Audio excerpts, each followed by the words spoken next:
Hello guys, welcome to scene podcast season 2 episode number 2. അപ്പം ഇന്നല്ല, ഞാൻ കുറേ ദിവസമായി ഇങ്ങനെ പോഡ്കാസ്റ്റ് ഒക്കെ ഇട്ട് വന്നതറിയാം. ഇന്ന് ശരി സീനാണ് ഗൈസ്. സീൻ എന്ന് പറയാൻ കാര്യം, എൻ്റെ പറയാൻ ഒരുപാട് കോണ്ടന്റ് ഉണ്ട്, ഒരുപാട് കാര്യങ്ങളുണ്ട്. പക്ഷെ ഞാൻ കുറച്ച് ആലോചിക്കായിരുന്നു എന്ത് പറയണമെന്നുള്ളത്. അപ്പം ഇങ്ങനെ ആലോചിച്ചുകൊണ്ടിരുന്നപ്പം ഈ തേടിയ വെള്ളി കാലി ചുറ്റി എന്ന് പറയാറ്, അതുപോലെ ഒരു എന്താ പറയാ അങ്ങനെ കോണ്ടന്റ് എന്ന് വിളിക്കാൻ പറ്റൂല.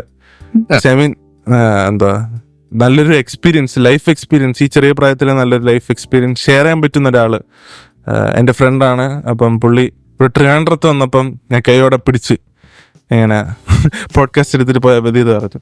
അപ്പം അതാണ് ഗൈസ് ഇന്നത്തെ പോഡ്കാസ്റ്റ്. അപ്പം ഇന്നത്തെ പോഡ്കാസ്റ്റ് ഇച്ചിരി സീരിയസ് ആയിരിക്കും, കാര്യം അവൻ്റെ എക്സ്പീരിയൻസ് ആണ് അവൻ ഷെയർ ചെയ്യുന്നത്. അപ്പം അതുകൊണ്ട് ഹെഡ്സപ്പ് സീനാണ് ഗൈസ്. അപ്പം ഓവർ ടു നമ്മുടെ ഗസ്റ്റ്. ആരാണ്, എവിടെ നിന്നാണ്, എങ്ങനെയാണ്, എവിടെ നിന്നാണെന്നൊക്കെ ഉള്ളത് ഗസ്റ്റ് പറയുന്നതായിരിക്കും ഗൈസ്. അപ്പോൾ over to my guest. Hi guys. So എൻ്റെ പേര് സഫിൻ. യെസ്, എ ബി ബ്രോയുടെ ഫ്രണ്ട്, ബ്രദർ എന്നൊക്കെ പറയാം. സെറ്റാണ്. എൻ്റെ വീട് റാന്നിയിലാണ്. റാന്നി എത്ര പേർക്ക് അറിയാമെന്ന് അറിയത്തില്ല. ഞാൻ പഠിക്കുന്നത് തിരുവല്ലയിലാണ്, മർത്തോമ കോളേജ് തിരുവല്ല. അവിടുത്തെ BA ഇംഗ്ലീഷ് സെക്കൻഡ് ഇയർ വിദ്യാർത്ഥിയാണ്. സോ കുറെ നാളായിട്ട് ഇങ്ങനെ എൻ്റെ പുറകെ നടന്നുകൊണ്ടിരിക്കുക പോഡ്കാസ്റ്റ് ചെയ്യണമെന്നും പറഞ്ഞു. അപ്പം അറിയപ്പെടാത്ത എൻ്റെ തലയൊന്ന് പുറത്തറിയട്ടെ എന്ന് വിചാരിച്ച് ഞാൻ ഇന്ന് ചേട്ടന് വിളിച്ച് അങ്ങനെ ഇതിന്റെ ഒരു ഭാഗമായി വയ്ക്കാൻ വന്നിരിക്കുകയാണ്. നമ്മൾ എല്ലാരും ഫേമസ് ആക്കി സീനാണ്. ഓക്കെ, അപ്പം ബേസിക്കലി എന്താ പറയാ, ഇപ്പം ഞാനിങ്ങനെ ആലോചിക്കായിരുന്നു. അപ്പം ഇവനെ വിളിച്ച് കഴിഞ്ഞാൽ എന്ത് ചോദിക്കുക, എന്ത് പറയാം എന്നുള്ളതൊക്കെ. അപ്പം ഞാനിപ്പം ഒരു കോണ്ടെക്സ്റ്റിന് വേണ്ടിയിട്ട് ഞാൻ പറയാം. ലൈക്ക് എത്ര വർഷം മുമ്പായിരുന്നു? കുറച്ച് വർഷം, 6 വർഷം. നീ തീരെ കുഞ്ഞായിരുന്നല്ലേ? ഒരു 13 years. ആ ഒരു പ്രായത്തില് ക്യാൻസർ എന്ന് പറഞ്ഞൊരു എന്താ പറയാ, ഐ മീൻ ക്യാൻസർ എന്ന് പറയുന്നത് എന്തായിരുന്നു? അല്ല, ബേസിക്കലി ക്യാൻസർ എന്താന്ന് പറയുന്ന വെച്ചാൽ എനിക്ക് അറിഞ്ഞൂടാ. എന്ന് വെച്ചാൽ അത് അനുഭവിച്ചവർക്ക് അത് പറയാൻ പറ്റും. എന്നാലും നമ്മള് ചുമ്മാ ഒരു ഡെഫിനിഷൻ ആണെങ്കിൽ ക്യാൻസർ ഒരു അസുഖമായിട്ട് മാത്രം, അതിന് പഴമക്കാര് പറയുന്നത് മാറാ രോഗം എന്നാണ്. പക്ഷെ എന്താ പറയാ, ജസ്റ്റ് ഒരു അസുഖം മാത്രമല്ല, അത് മാറ്റാനും അത് വന്നു കഴിഞ്ഞാൽ അതാണ് പിന്നെ ഇതുകൊണ്ട് തീരുവാണെന്ന് ഒരു വിധി എഴുത്തലുണ്ടല്ലോ നമ്മുടെ എല്ലാവരുടെയും. അപ്പം അതെല്ലാം അതിജീവിച്ച് എന്താ പറയാ ഇപ്പൊ നമ്മുടെ ഫ്രണ്ടിലിരിപ്പുണ്ട്. മനസ്സിലായില്ലേ? അപ്പൊ അതും വളരെ ഒരു ചെറിയൊരു ഏജിൽ വന്ന് അവൻ അതില് ഏറ്റവും അങ്ങറ്റം വരെ കഷ്ടപ്പെടാൻ പറ്റുന്നതിൽ അങ്ങറ്റം വരെ കഷ്ടപ്പെട്ടു. എന്നിട്ട് ഇങ്ങനെ ഇപ്പോഴും ഇവിടെ ഇരിക്കുന്നതിൽ എന്താ പറയാ ഇനി എന്താ പറയാ നമുക്കൊരു ഇൻസ്പിറേഷനാണ്. ഐ മീൻ, കാര്യം ഇവനെ എനിക്ക് അടുത്ത കാലത്താണ് ഇവന്റെ ഈ ഒരു കാര്യം ഞാൻ അറിഞ്ഞത്. അപ്പൊ ഐ വാസ് ലൈക്ക് സീൻ, ഇവൻ ഇങ്ങനെയൊക്കെ പോയിട്ടാണ്. ഇവൻ ഭയങ്കര ആക്റ്റീവായിട്ടൊരു മനുഷ്യനാണ്, എല്ലായിടത്തും ഭയങ്കര ജോളിയായിട്ട് നടക്കുന്നത്. അപ്പൊ ഇവൻ ഞാൻ വല്ലാണ്ടങ്ങ് പൊങ്ങി പോകുന്നു. അല്ല, അങ്ങനെയല്ല, എന്നാലും പൊങ്ങണ്ട. പക്ഷെ ഞാൻ ഉള്ളതാണ് പറയുന്നത് ഗൈസ്. അപ്പൊ അങ്ങനെ കണ്ടപ്പം നമുക്ക് അറിഞ്ഞൂടല്ലോ ഇവൻ പോയത് എങ്ങനെയാണ്, ഇവന്റെ ബാക്ക്ഗ്രൗണ്ട് എങ്ങനെയാണെന്നുള്ളത്. അപ്പൊ ഇവൻ ഒരു ദിവസം ഷെയർ ചെയ്തപ്പോഴാണ് മനസ്സിലായത്, സീൻ ഇവൻ ഇത്രയും ഇവൻ ഇത്രയും ഒരു ടഫായിട്ടൊരു ഫേസ് ഉണ്ടായിരുന്നു ലൈഫിൽ. ടഫ് എന്ന് പറഞ്ഞാൽ ഡോക്ടേഴ്സ് തന്നെ ഇനി ഇതിനൊരു ഇതില്ല എന്ന് പറയുന്ന ഒരു സിറ്റുവേഷൻ വരേണ്ടത്. അതെല്ലാം ഓവർകം ചെയ്ത് വരുന്ന വെച്ച് കഴിഞ്ഞാൽ അത് അത്ര ഈസി ടാസ്ക് അല്ല. എന്നെ സംബന്ധിച്ച് അതൊരു ഹ്യൂമൻലി പോസിബിളും അല്ല എന്നാണ്. പക്ഷെ എങ്ങനെയാണ് അവൻ അത് ഓവർകം ചെയ്തത്, എന്തിലൂടെയാണ് അവൻ പോയതെന്നതിനെ പറ്റിയാണ് ഇന്നത്തെ പോഡ്കാസ്റ്റ്. അപ്പൊ അവൻ ഷെയർ ചെയ്യുന്നതായിരിക്കും. യെസ്, ഇത് എങ്ങനെയാണ് ആദ്യം ഇത് അറിഞ്ഞത്, എത്ര വയസ്സിലാണ്? ഓക്കെ, ഞാൻ actually I am brought and brought up from Kolkata. അപ്പം എൻ്റെ പപ്പ അവിടെ വർക്കിംഗ് ആയിരുന്നു. സോ അവിടുത്തെ വർക്കെല്ലാം കഴിഞ്ഞ് നാട്ടിൽ വരുന്നത് 2016. സോ ഞാൻ അടുത്തുള്ള ഒരു സ്കൂളിൽ ജോയിൻ ചെയ്തു. സിറ്റൽ റെസിഡൻഷ്യൽ സ്കൂൾ എന്നായിരുന്നു സ്കൂളിന്റെ പേര്. അപ്പൊ അങ്ങനെ ഞാൻ 5th വരെ കൊൽക്കത്തയിൽ പഠിച്ചു. 6th സ്കൂളിലേക്ക് എൻട്രൻസ് എഴുതി. അപ്പം എനിക്ക് 7th ഇരിക്കാനുള്ള പ്രായം ഉണ്ടായിരുന്നു. അപ്പൊ അങ്ങനെ എൻ്റെ പപ്പ ഇങ്ങനെ പ്രിൻസിപ്പലിനോട് റിക്വസ്റ്റ് ചെയ്തു, 6th ഇരുത്താതെ 7th ഒന്ന് ഇരുത്താൻ പറ്റുമെന്ന്. അപ്പം പണ്ടേ ഭയങ്കര ഇതായിരുന്നോണ്ട് ചോദിച്ചു. അപ്പം പ്രിൻസിപ്പൾ പറഞ്ഞു പ്രിൻസിപ്പളിന് ഒബ്ജക്ഷൻ ഒന്നുമില്ല, സോ എൻട്രൻസ് എക്സാം എഴുതി കിട്ടിയാലും വേണേ ഇരുത്താം, കുഴപ്പമില്ല. ഞാനങ്ങനെ 6th എഴുതി, ഞാൻ പാസ്സായി. 7th എഴുതണമെന്ന് എന്നോട് ഇങ്ങനെ പറഞ്ഞു. ഞാൻ പറഞ്ഞു 6ാം ക്ലാസ്സിലെ പുസ്തകം ഞാൻ കണ്ടിട്ടില്ല, ഒന്നും എനിക്ക് അറിഞ്ഞുകൂടാ. ഞാൻ പറഞ്ഞു ഹൗ ഇസ് ഇറ്റ് ഇവൻ പോസിബിൾ, എനിക്ക് അറിഞ്ഞുകൂടാ. പിന്നെ പപ്പ പറഞ്ഞു ചുമ്മാ ഒന്ന് ട്രൈ ചെയ്യുക, കിട്ടുന്നേ കിട്ട്. പണ്ട് അമ്പിളിച്ചേട്ടൻ പറഞ്ഞിട്ടില്ല, കിട്ടിയാ കിട്ടി, പോയാ പോയി. അപ്പൊ അങ്ങനെ 7th എൻട്രൻസ് എഴുതി ജസ്റ്റ് പാസിന് ഞാൻ പാസ്സായി. അങ്ങനെ 6th പഠിക്കാതെ 7th ഞാൻ കയറി. അങ്ങനെ എന്റെ സ്റ്റഡീസ് മുന്നോട്ട് പോകുമായിരുന്നു. അപ്പം 7th കഴിഞ്ഞു. അപ്പൊ എനിക്ക് മലയാളം ഇച്ചിരി ബുദ്ധിമുട്ടൊക്കെ ഉണ്ടായിരുന്നു. വിത്തിൻ 6 months മലയാളം സെറ്റായി. അങ്ങനെ 7th എല്ലാം കഴിഞ്ഞ് 8th സ്റ്റാർട്ടിങ്ങിലാണ് എനിക്ക് ചെറിയൊരു ആക്സിഡന്റ് ഉണ്ടാകുന്നത്. അപ്പം ഞാൻ ട്രാവൽ ചെയ്തുകൊണ്ടിരുന്ന ബസ്സിൽ പെട്ടെന്നൊരു സഡൻ ബ്രേക്ക് പിടിക്കും. അപ്പം ആ സമയത്ത് ഞാൻ നിൽക്കുമായിരുന്നു. നിൽക്കുന്ന സമയത്ത് ബ്രേക്ക് പിടിച്ചു, ഞാൻ ഫ്രണ്ടിലോട്ട് തെറിച്ച് നിന്ന് അവിടെ ഒരു ഫ്രണ്ടിലൊരു കമ്പി ഉണ്ടല്ലോ, അപ്പൊ ആ കമ്പിയിൽ എന്റെ കാലിടിച്ചു. ചെറിയൊരു വേദന ഉണ്ടായിരുന്നു. പിന്നെ ഞാൻ ഇറങ്ങി വീട്ടിൽ പോയി. വീട്ടിൽ ചെന്ന് കഴിഞ്ഞപ്പം വീടിന്റെ ഡോർ അടച്ചു കിടക്കുക. അപ്പം പണ്ട് ഈ ലാലട്ടൻ ഫാൻ ആയിരുന്നോണ്ട് കാല് മടക്കി ഒറ്റ തൊടിയായിരുന്നു ആ ഡോറിനിട്ട്. അപ്പം വേദനയുടെ കൂടെ ഡബിൾ വേദനയായി. ആവേശം ഇച്ചിരി കൂടുതലായിരുന്നു എനിക്ക് ആ പ്രായത്തില്. അപ്പൊ അങ്ങനെ ഒരു ഇൻസിഡന്റിന് ശേഷമാണ് കാലിനൊരു വേദന പോലെ വരുന്നത്. അങ്ങനെ കാലിന് വേദന വന്ന് ഞാൻ അമ്മയോടൊന്നും പറഞ്ഞില്ല. പറഞ്ഞു കഴിഞ്ഞാൽ നൈസായിട്ട് കേൾക്കാം. 2-3 ദിവസം പറഞ്ഞില്ല. പിന്നെ ഇങ്ങനെ വേദന മാറാതെ നിൽക്കുന്നോണ്ട് പേടിച്ചിട്ട് ഞാൻ പറഞ്ഞു ഇങ്ങനെ ഒരു വേദന ഉണ്ട്. അപ്പൊ അമ്മ പറഞ്ഞു എന്താ പറ്റിയത്? ഞാൻ പറഞ്ഞു ബസ്സിന്റെ കമ്പിയിലൊന്ന് കാലിടിച്ചത്. അമ്മ പറഞ്ഞു എന്നാ പിന്നെ ഒരു ആശുപത്രിയിൽ പോവാം, ആയുർവേദ ആശുപത്രിയിലോ. ആയുർവേദ ആശുപത്രിയിൽ പോയി നമ്മള് സാധാരണ കുഴിപിടി എന്തോ ഒരു സംഭവം കിഴി പിടിക്കാന്നൊക്കെ പറഞ്ഞു. കിഴിയൊക്കെ പിടിച്ച് അവര് മുട്ടയിലെന്തോ മരുന്നൊക്കെ തന്ന അത് പെരട്ടി നോക്കാന്നൊക്കെ പറഞ്ഞു. മുട്ടയില് കൂടോത്രം മാത്രം കേട്ടിട്ടുണ്ട്, മരുന്ന് പെരട്ടി ചെയ്യാന്നൊന്നും ഞാൻ കേട്ടിട്ടില്ല. സോ അങ്ങനെ ചെയ്ത് നോക്കി 2 weeks അങ്ങനെ നോക്കി. പക്ഷെ അങ്ങനെ റിസൾട്ട് ഒന്നും കണ്ടില്ല. സോ അത് കഴിഞ്ഞ് ഒരു ഓർത്തോയുടെ അടുത്ത് പോയി. ഓർത്തോയുടെ അടുത്ത് പോയപ്പം ഹി ടുക്ക് ദി എക്സ്റേ നോക്കി കഴിഞ്ഞപ്പം പുള്ളി പറഞ്ഞു കാര്യമായിട്ട് എന്തോ ഒരു കുഴപ്പം കാണുന്നുണ്ട്, അപ്പം ഫർദർ ആയിട്ട് ഒരു MRI ചെയ്യുന്നത് നല്ലതായിരിക്കും ഇങ്ങനെ പറഞ്ഞു. അപ്പം MRI ചെയ്തു. MRI ചെയ്ത് ആ ഫിലിം കണ്ടപ്പം തന്നെ ഡോക്ടർ പറഞ്ഞു നേരെ ഏതെങ്കിലും നല്ലൊരു ആശുപത്രിയിലേക്ക് വിട്ടോ, സംഗതി സീന. അപ്പം അങ്ങനെ പറയാൻ കാര്യം ഡീറ്റെയിൽ അന്നേരം എനിക്ക് മനസ്സിലാവുന്നില്ല. കാര്യം ആ ഒരു MRIയുടെ ഈ ഫിലിം വന്നപ്പോഴത്തേക്ക് ഡോക്ടർ പപ്പയോട് പറഞ്ഞു ഇവനെ ഇനി തറയിൽ കാല് കുത്തിക്കരുത്. അപ്പം ബേസിക്കലി എനിക്കുണ്ടായിരുന്ന ഒരു അസുഖം എന്ന് പറഞ്ഞാൽ എല്ല് പൊടിഞ്ഞു പോകുന്നൊരു അസുഖം. കാൽഷ്യം ഡെഫിഷ്യൻസി ആയിരിക്കാം എന്നാണ് ഞാൻ വിചാരിച്ചത്. അതൊരു പോയിന്റുമാണ്. അപ്പം കാലിങ്ങനെ പൊടിഞ്ഞു പോകുന്നു, കാലിന്റെ ഉള്ളിലൊരു ട്യൂമറും ഉണ്ട്. അപ്പം ആ ഒരു tumour it's like bone eating tumour. അപ്പൊ അതുകൊണ്ട് ഏകദേശം നല്ല രീതിയിൽ അഫക്റ്റ് ആയിട്ടുണ്ട് കാലില്. ഇടിയും കൂടെ ഇടിയും ആ ഒരു ഇടി എന്ന് പറഞ്ഞാൽ ബ്ലെസ്സിങ് ഇൻ ഡിസ്ഗൈസ് എന്ന് വേണം നമുക്ക് പറയാം.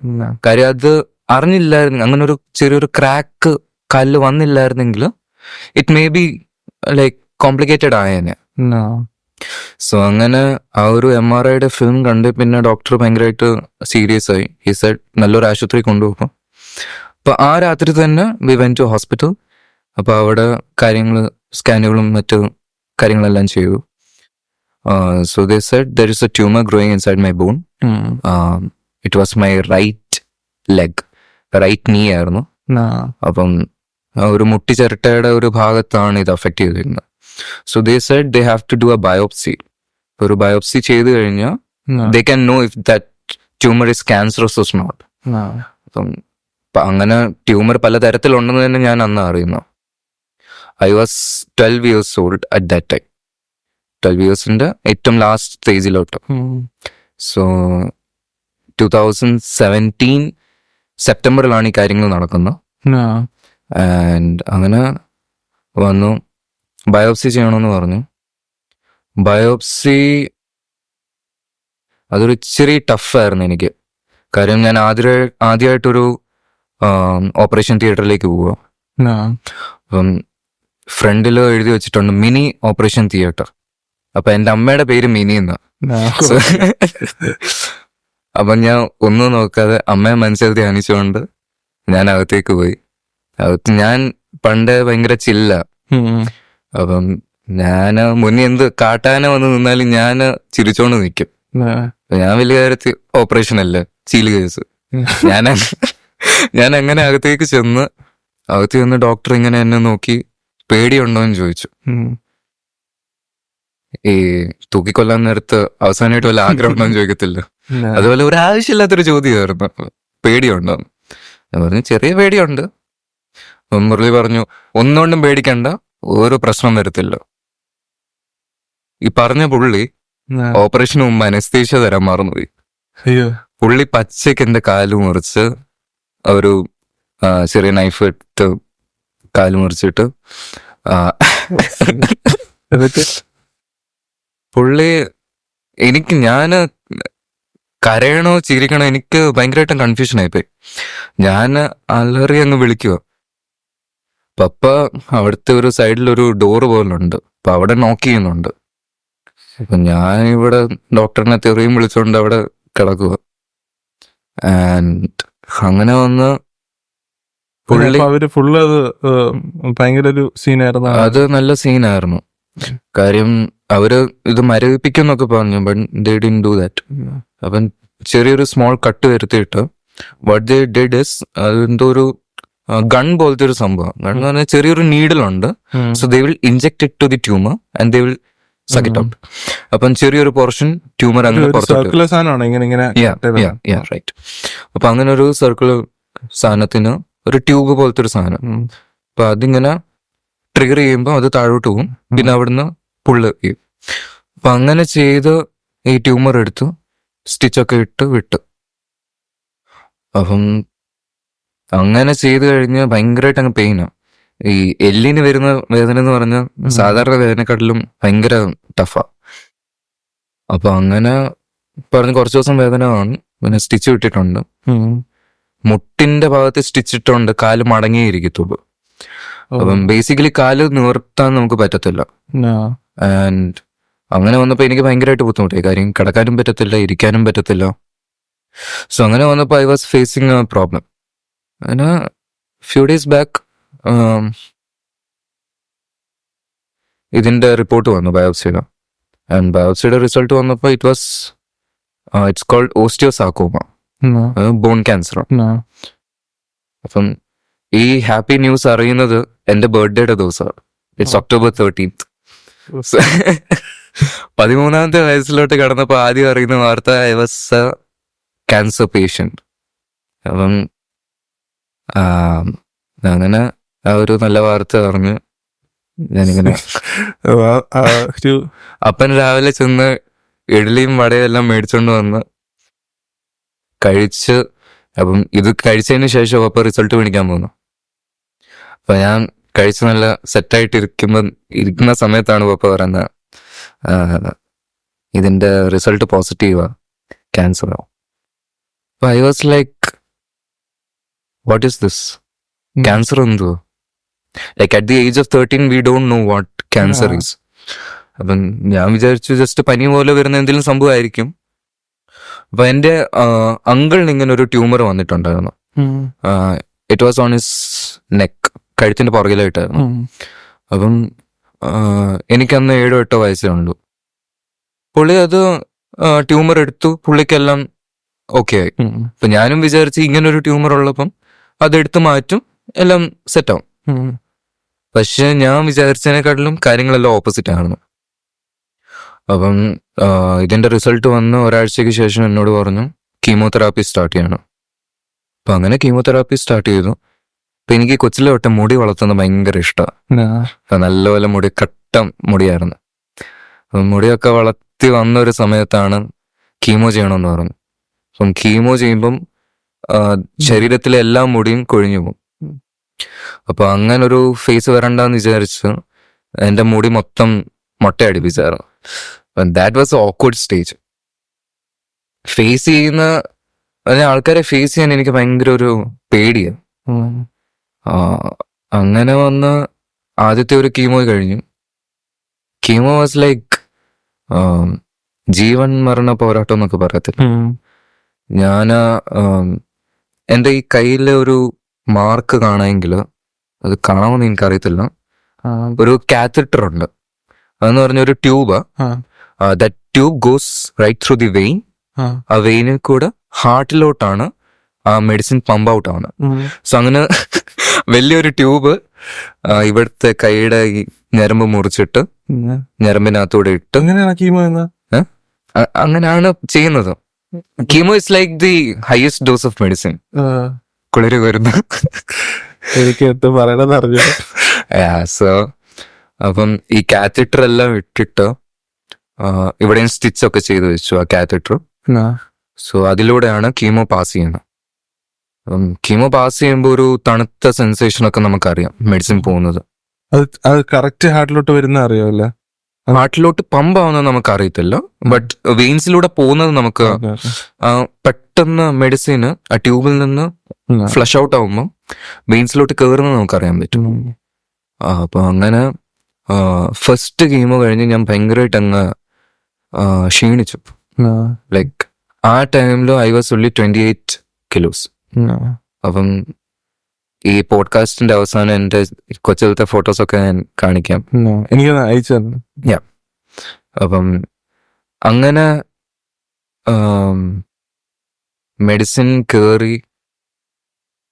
കയറുമ്പം ഒന്നും പ്രത്യേകിച്ച് അറിയാനൊന്നുമില്ലായിരുന്നു. ഒരു 2-3 hours ശേഷം ഞാൻ കഴിക്കുന്നതൊക്കെ പുറത്തു വരാൻ തുടങ്ങി. I was vomiting everything, like literally water. വെള്ളം പോലും കുടിച്ചു കഴിഞ്ഞാൽ അത് ഇത് ആയിരുന്നു. അപ്പം ലിറ്ററലി എനിക്കൊന്നും കഴിക്കാൻ പറ്റത്തില്ല. കഴിച്ചാലും കുടിച്ചാലും എല്ലാം പുറത്തോട്ടാകുന്നു. സോ എനിക്ക് നല്ല വിശപ്പും ഉണ്ട്, കഴിക്കാനും പറ്റുന്നില്ല. പിന്നെ സിസ്റ്റേഴ്സ് എന്തൊക്കെ മെഡിസിൻ ഒക്കെ തന്നു. അങ്ങനെ ആദ്യത്തെ ഒരു സ്റ്റേജ് കഴിഞ്ഞു. ആദ്യത്തെ സ്റ്റേജ് കഴിഞ്ഞ് ഏകദേശം 1 month ഗ്യാപ്പ് ഉണ്ട്. അത് കഴിഞ്ഞിട്ട് അടുത്ത കീമോ ചെയ്യത്തുള്ളൂ. അപ്പൊ അങ്ങനെ 1 month ഗ്യാപ്പില് എൻ്റെ ഐബ്രോസ്, എൻ്റെ ബോഡിയിലുള്ള എല്ലാ ഹെയർസും പോയി.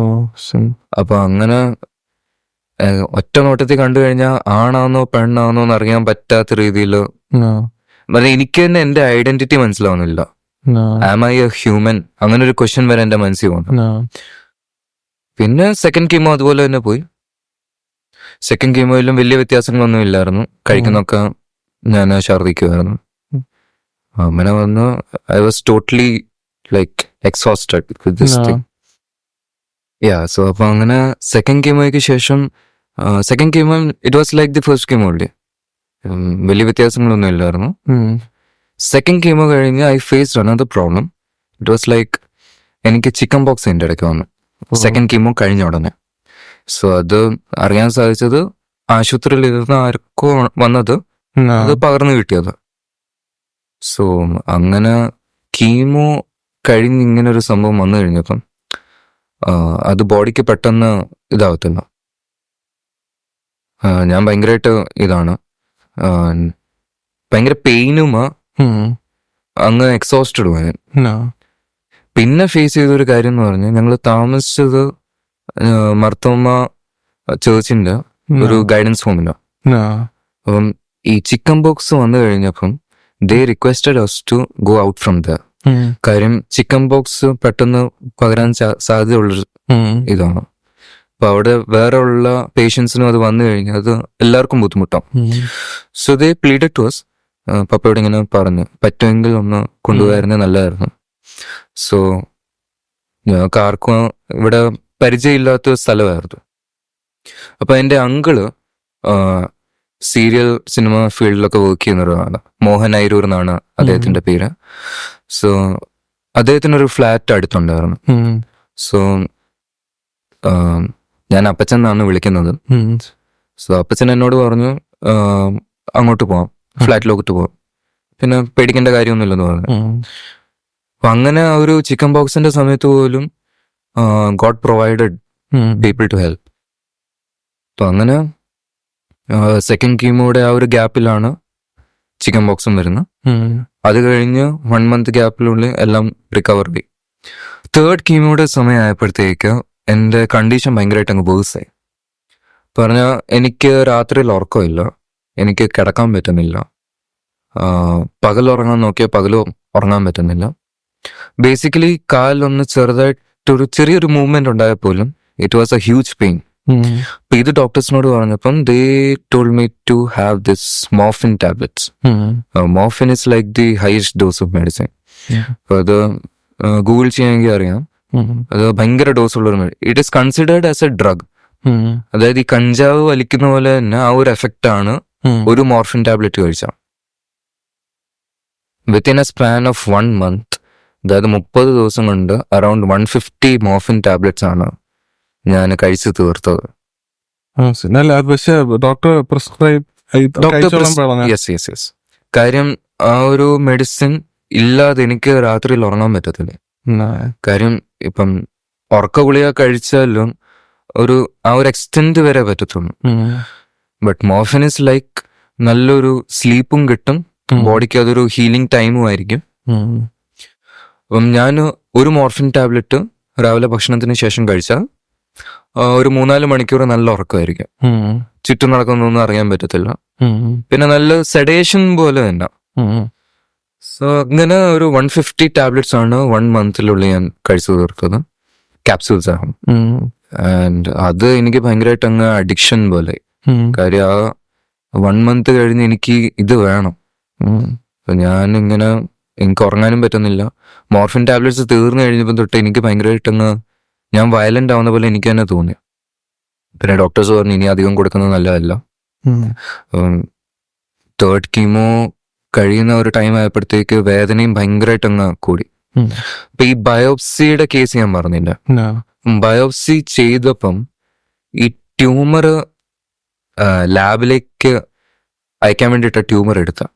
അപ്പൊ അത് എടുത്ത കൂട്ടത്തില് ഈ എല്ലിന്റെ അകത്തുനിന്ന് ഇത് പുറത്തു വരാൻ പറഞ്ഞു.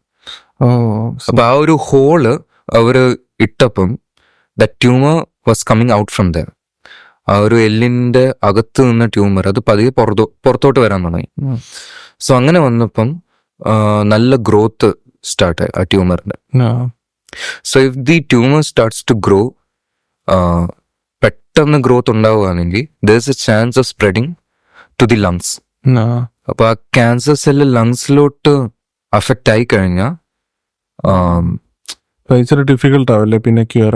പെട്ടി എപ്പോ റെഡി ആക്കണമെന്ന് ചോദിച്ചാൽ മതി, കാര്യം ഡെത്ത് ഉറപ്പാ.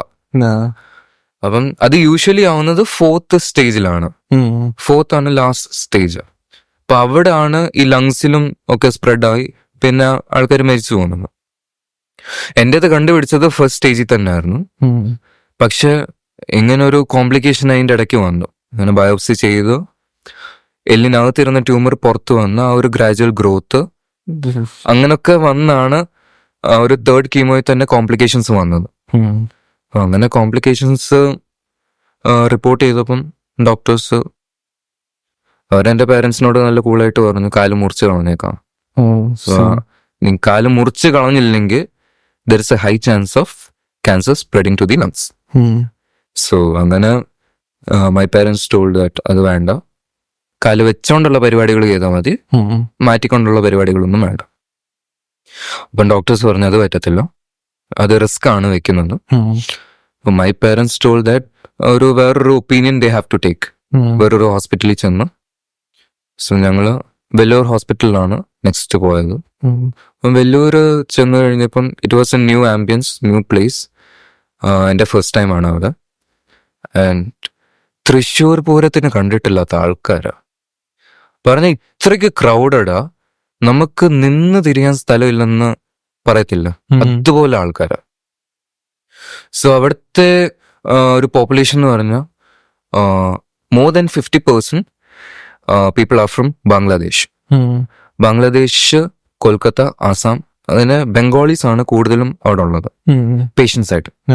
പിന്നുള്ള ഒരു 20% ആണ് തമിലിയൻസ് അവിടെ ഉള്ള ആ ഒരു നേറ്റീവ് പീപ്പിൾ. പിന്നുള്ള കുറച്ച് പേരാണ് മറ്റുള്ള സംസ്ഥാനങ്ങളിൽ നിന്നുള്ള. അപ്പം ബേസിക്കലി നോക്കിക്കഴിഞ്ഞാൽ വെല്ലൂർ ഹോസ്പിറ്റലിൽ ഒരു സ്റ്റേറ്റ് ആയിട്ട് തന്നെ പ്രഖ്യാപിക്കാം, കാര്യം അത്രയ്ക്ക് ആൾക്കാരുണ്ട് അവിടെ. അപ്പൊ എന്നെ അവിടെ കൊണ്ടുപോയി. It was December 2017. അപ്പം ഡിസംബറിൽ എന്നെ അവിടെ കൊണ്ടുപോയി. And it was Christmas time. അപ്പം ഡോക്ടേഴ്സ് എല്ലാം ലീവില്ല. ആൻഡ് 10 ദിവസം ഞങ്ങൾക്ക് അവിടെ വെയിറ്റ് ചെയ്യേണ്ടി വന്നു. കാര്യം ഒരു MRI പിന്നെ അവിടെ ചെയ്യണം, CT സ്കാൻ. നമ്മള് നേരത്തെ ആശുപത്രിയിൽ ചെയ്ത ആ ഒരു സ്കാനുകളൊന്നും ഈ ആശുപത്രി അംഗീകരിക്കത്തില്ല. So we have to do it from the starting, സ്ക്രാച്ചിൽ നിന്ന് സ്റ്റാർട്ട് ചെയ്യാം. ഭാഗ്യത്തിന് അവർ ബയോപ്സി പിന്നെയും ചെയ്യണമെന്ന് പറഞ്ഞില്ല, അല്ലാതെ ഞാൻ അവിടെ തന്നെ ഉണ്ടായിരുന്നു. സോ അങ്ങനെ ആദ്യം തൊട്ടുള്ള എല്ലാ സ്കാനുകളും അവിടെ ചെയ്തു. ആൻഡ് 10 days കഴിഞ്ഞ് ഡോക്ടേഴ്സ് വന്നു. And check me up. അവർ പറഞ്ഞു it's better to amputate the leg, അല്ലെങ്കിൽ പറഞ്ഞ പോലെ തന്നെ ലൈഫ് ഡേഞ്ചർ ആണ്.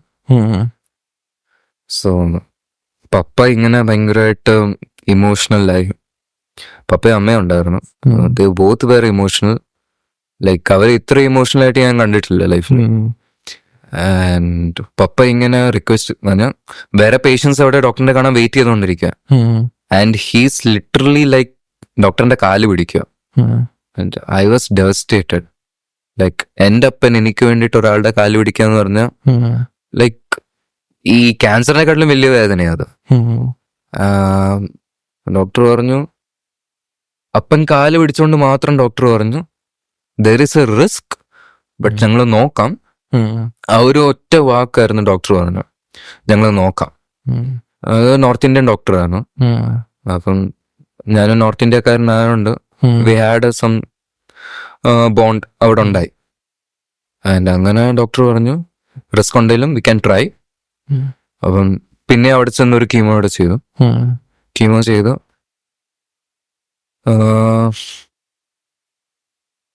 അപ്പൊ ഈ സർജറി ഡേറ്റ് വന്നത് January 2018 ആണ്. അപ്പൊ അതിനു മുമ്പായിട്ട് എൻ്റെ കാലിൽ മാർക്കിങ്സ് ഒക്കെ ചെയ്തു, സർജറി ചെയ്യാനുള്ള മാർക്കിങ്സ്. മാർക്കിങ്സ് എല്ലാം ചെയ്തിട്ട് ഒരു CT സ്കാൻ കൂടെ ചെയ്യണമെന്ന് പറഞ്ഞു. അപ്പം എൻ്റെ കാല് മടങ്ങിയിരിക്കുക. അപ്പം ബയോപ്സി കഴിഞ്ഞ് സ്റ്റിച്ചിട്ട് കാല് മടങ്ങിയിരിക്കണമെന്ന് ഞാൻ പറഞ്ഞു. ആ മടങ്ങിയിരുന്ന കാല് പിന്നെ നിവർന്നിട്ടില്ല. 4 മാസം കഴിഞ്ഞിട്ടും അത് ആ പൊസിഷനിൽ തന്നെയാണ്. സോ ഈ CT സ്കാനിന് കുറെ പ്രൊസീജിയേഴ്സ് ഉണ്ട്. നമ്മൾ സ്ട്രെയിറ്റ് ആയിട്ട് കിടക്കണം, അനങ്ങാൻ പാടില്ല. ഒരു ഗുഹയ്ക്കകത്തോട്ട് നമ്മളെ തള്ളി വിടുന്നു, അതിങ്ങനെ കറങ്ങുന്നു. അപ്പൊ ഞാനിങ്ങനെ CT സ്കാനിന്റെ ടേബിളിൽ കിടക്കുമ്പം ഭയങ്കര പെയിനാ. സോ ഞാൻ അവിടെ കിടക്കുക. അവിടുത്തെ സ്റ്റാഫ് വന്നിട്ട് എന്നോട് പറഞ്ഞു കാലം നേരെ വെക്കാൻ. അപ്പൊ ഞാൻ എനിക്ക് അറിയാവുന്ന തമിഴിൽ പറഞ്ഞു പറ്റത്തില്ല, കാലം അങ്ങനെയാണ് ഇരിക്കുന്നത്, there is no chance I can stretch it up. അപ്പം സമയം പൊക്കോണ്ടിരിക്കുക പുള്ളിയുടെ. പുള്ളി എന്തോ ചെയ്തു, പുള്ളി കാല് ഫോഴ്സ്ഫുള്ളി വലിക്കാൻ നോക്കി. It was so much pain. ഞാൻ പുള്ളിയെ ചവിട്ടി മറ്റേ കാല് വെച്ച്. അത് പുള്ളിക്ക് ഇഷ്ടപ്പെട്ടില്ല. സംഗതി പുള്ളി വടി കൊടുത്ത് അടി മേടിച്ചതാണെങ്കിലും അത് പുള്ളിക്ക് ഭയങ്കരമായിട്ട് ഒരു ഇതായി. അപ്പം പുള്ളി അടുത്തുള്ള സ്റ്റാഫ്സിനെ എല്ലാം വിളിച്ചോണ്ട് വന്ന് എന്നെ റെസ്ട്രിക്ട് ചെയ്ത് എൻ്റെ കൈയും കാലും എല്ലാം കെട്ടിവെച്ച് അവര് ഫോഴ്സ്ഫുള്ളി കാല് വലിച്ചോണ്ടിരിക്കുക. ആൻഡ് പറയുമ്പം കുറച്ച് ഇതാവുന്നുണ്ട്. അപ്പൊ it was like I was facing death. ഞാൻ മരണത്തെ ഇങ്ങനെ മുഖാമുഖം കണ്ടോണ്ടിരിക്കുക. Actually it was a nice experience. ജീവിച്ചിരിക്കുമ്പോൾ വല്ലപ്പോഴും മാത്രം കിട്ടുന്ന ഒരു എക്സ്പീരിയൻസ് അത്. ആൻഡ് അങ്ങനെ കാല് വലിച്ചു തുടങ്ങിയപ്പം എനിക്ക് ചുറ്റും നടക്കുന്നൊന്നും കാണാൻ പറ്റുന്നില്ല. നിവിൻപോളി പറയത്തില്ല സാറേ, ചുറ്റും നടക്കുന്നൊന്നും കാണാൻ പറ്റുന്നില്ല, കേൾക്കാൻ പറ്റുന്നില്ല. Literally I was losing my breath. എനിക്ക് ശ്വാസം പോലും എടുക്കാൻ പറ്റുന്നില്ല. കണ്ണടഞ്ഞിരിക്കുക. It was totally blank, full black കളറാണ്. അപ്പൊ എൻ്റെ കൈയെല്ലാം എൻ്റെ തലയുടെ മുകളിൽ കെട്ടിയിട്ടേക്കുക. അപ്പം പെട്ടെന്ന് എൻ്റെ കൈയെല്ലാവരും മുറുകി പിടിക്കുന്ന പോലെ എനിക്ക് തോന്നും. ഞാൻ പെട്ടെന്ന് കണ്ണു തുറന്ന് പുറകിലോട്ട് നോക്കിയപ്പം തുരുമ്പ് പിടിച്ച കുറെ മെഷീൻ മാത്രം അവിടെ ഇരിപ്പുണ്ട്. ഞാൻ പിന്നെയും കണ്ണടച്ചു. കഴിഞ്ഞപ്പം ഈ ബ്ലാക്ക് ആയിട്ട് ഞാൻ കണ്ട കാര്യങ്ങൾ എല്ലാം പെട്ടെന്ന് ബ്ലൂ ആവാൻ തുടങ്ങി. and there a sky appeared. അത് കഴിഞ്ഞേച്ച് I heard this voice, son, do not worry, I am with you. അപ്പം I was like, what is this voice? ആരോ എന്നോട് സംസാരിക്കുന്നുണ്ട്. At first I thought it was my father. പക്ഷേ അതെന്റെ ഫാദറിന്റെ voice അല്ലായിരുന്നു. പിന്നീട് അവിടെ ഉള്ള എല്ലാരും സംസാരിക്കുന്നത് ഞാൻ കേട്ടു. അവിടെ ഉള്ള ആരുടെയും ശബ്ദമല്ലായിരുന്നു അത്. ഞാൻ ഭയങ്കരമായിട്ട് കൺഫ്യൂഷനായി. കാര്യം വേദന വരുമ്പം, വേദന എക്സ്പീരിയൻസ് ചെയ്തിട്ടുള്ള ആൾക്കാർക്ക് അറിയാം, നമ്മുടെ ബോഡി ഭയങ്കരമായിട്ട് അങ്ങ് ചൂടാവാൻ തുടങ്ങും. അപ്പൊ ഈ ചൂടാവുന്ന സമയത്താണ് ഭയങ്കര തണുത്തൊരു സെൻസേഷൻ കൈ പിടിക്കുമ്പം തോന്നിയത്. നോക്കിയപ്പോ ആരുമില്ല. എന്നോട് സംസാരിക്കുകയും ചെയ്തു, മോനെ ഒന്നുകൊണ്ടും പേടിക്കേണ്ട, ഞാൻ നിന്റെ കൂടെ ഉണ്ട്. അപ്പൊ ഇങ്ങനെ ഒരു വോയിസ് ഞാൻ കേട്ടപ്പം ഐ വാസ് ടോട്ടലി കൺഫ്യൂസ്ഡ്. ഈ വോയിസ് വന്നു കഴിഞ്ഞ് ഞാൻ കണ്ണു തുറക്കുമ്പോൾ ഈ സ്റ്റാഫുകളെല്ലാം എൻ്റെ കാല് നിവർത്തി. It was totally stressed out. And അവർ CTയുടെ പ്രൊസീജിയർ തുടങ്ങിയായിരുന്നു. ഇതെല്ലാം കഴിഞ്ഞ് ഞാൻ പുറത്തോട്ട് വന്നപ്പം I told this incident to my mother. She was a believer. And she told me, നീ ഇനി ഒന്നുകൊണ്ടും പേടിക്കണ്ട. എത്ര ഡോക്ടർമാര് കാല് മുറിക്കണമെന്ന് പറഞ്ഞാലും nothing will happen to you. It was absolutely God talking to you. അപ്പൊ ഞാൻ ആ ഒരു പോയിന്റ് ഓഫ് ടൈം വരെ ഞാൻ ഏത്തിയസ്റ്റ് ആയിരുന്നു. I didn't believe in any God. കാര്യം ഞാൻ വളർന്നു വന്ന ഒരു സാഹചര്യം അങ്ങനെ ആയിരുന്നു. ലൈക്ക് മദർ ബിലീവർ ആയിരുന്നു, പ്രാർത്ഥനയും കാര്യങ്ങളൊക്കെ ഉണ്ടായിരുന്നു. But I didn't believe in God. കാര്യം വിശ്വസിക്കാൻ മാത്രം ഇൻസിഡൻസ് ഒന്നും എൻ്റെ ലൈഫിൽ ഉണ്ടായിരുന്നില്ല. പിന്നെ ആ ഒരു പോയിന്റ് ഓഫ് ടൈമിൽ ഐ ഡിസൈഡഡ് ലൈക്ക് അത് ദൈവത്തിന്റെ ശബ്ദമായിരുന്നെങ്കിൽ rest of my life I live for him. ദൈവത്തിന്റെ ആ ഒരു സ്റ്റാൻഡേർഡ്സിൽ whatever he says I live up to his expectations. അപ്പൊ അങ്ങനെ ആ ഒരു ഡിസിഷൻ എടുത്ത് ഐ മൂവ് ഫോർവേഡ്. ജനുവരി ആയി. ജനുവരി 6th ആണ് എനിക്ക് തന്ന ഓപ്പറേഷൻ സർജറി ഡേറ്റ്. അപ്പം 6th ഒരു 5th ആയപ്പോഴത്തേക്ക് എനിക്ക് ഭയങ്കരമായിട്ട് പനി വരാൻ തുടങ്ങി. യൂഷ്വലി ഞാൻ ഭയങ്കര ബോൾഡാണ്, എനിക്കങ്ങനെ പേടി അധികം വരാറില്ല. അപ്പം ഞാനിങ്ങനെ സർജറിക്ക് മുമ്പ് നമ്മുടെ യൂട്യൂബിൽ കയറി സെർച്ച് ചെയ്തു ഓസ്റ്റിയോസാർക്കോമ, പോസ്റ്റ് സർജറി പ്രൊസീജിയേഴ്സ്, പിന്നെ സർജറി പ്രൊസീജിയേഴ്സ്, അങ്ങനെ കുറെ കാര്യങ്ങൾ യൂട്യൂബിൽ അടിച്ച് സെർച്ച് ചെയ്തു. അപ്പം യൂട്യൂബിൽ കാണിക്കുന്ന ക്ലിപ്സ് എല്ലാം ഈ സർജറി കഴിഞ്ഞ് കാല് മുറിച്ച കേസസാ. But there was only one case, ഒരു പയ്യന്റെ ഹിസ് ലെഗ് വാസ് സേവ്ഡ്. അപ്പൊ ഞാൻ ആ ലൈവ് സർജറി നമുക്ക് കാണാൻ പറ്റും. അപ്പൊ ഞാൻ അത് എടുത്തപ്പം ഏജ് റെസ്ട്രിക്റ്റഡാ. I was only 13 at that time. അപ്പൊ അങ്ങനെ റെസ്ട്രിക്ഷൻ വന്ന് എനിക്കിത് കണ്ടേ പറ്റത്തുള്ളൂ. ഞാൻ നൈസായിട്ട് യൂട്യൂബിന്റെ സെറ്റിങ്സിൽ ചെന്നിട്ട് എന്റെ ഡേറ്റ് ഓഫ് ബർത്ത് ഞാൻ ചേഞ്ച് ചെയ്തു. 2004 എന്നുള്ള ഡേറ്റ് ഓഫ് ബർത്ത് ഞാൻ കുറച്ചുകൂടെ എക്സ്റ്റെൻഡ് ചെയ്ത് എനിക്ക് തോന്നുന്നു 1998 ഇട്ടെന്ന് തോന്നുന്നു. അപ്പൊ അത് ഏജ് റെസ്ട്രിക്ഷൻ കംപ്ലീറ്റ്ലി മാറി, സെറ്റായി. ഞാൻ പിന്നെ ആ വീഡിയോ കണ്ടു, ഞാൻ നോട്ട്സ് എഴുതിയെടുത്തു how this procedure is going on. അപ്പൊ ഞാൻ നോക്കിയപ്പം കാല്. Thank you guys for listening to Scene Podcast episode number 2. ഇത് കുറച്ചധികം വലിയൊരു എപ്പിസോഡ് ആയതുകൊണ്ട് തന്നെ ഇതിൻ്റെ പാർട്ട് 2 ഉടനെ വരുന്നതായിരിക്കും. ഇപ്പോൾ പാർട്ട് 1 ആയിട്ട് ഇടാമെന്ന് വിചാരിക്കുന്നു. അപ്പം പാർട്ട് 2 ഉടനെ വരും ഗൈസ്. Till then, bye.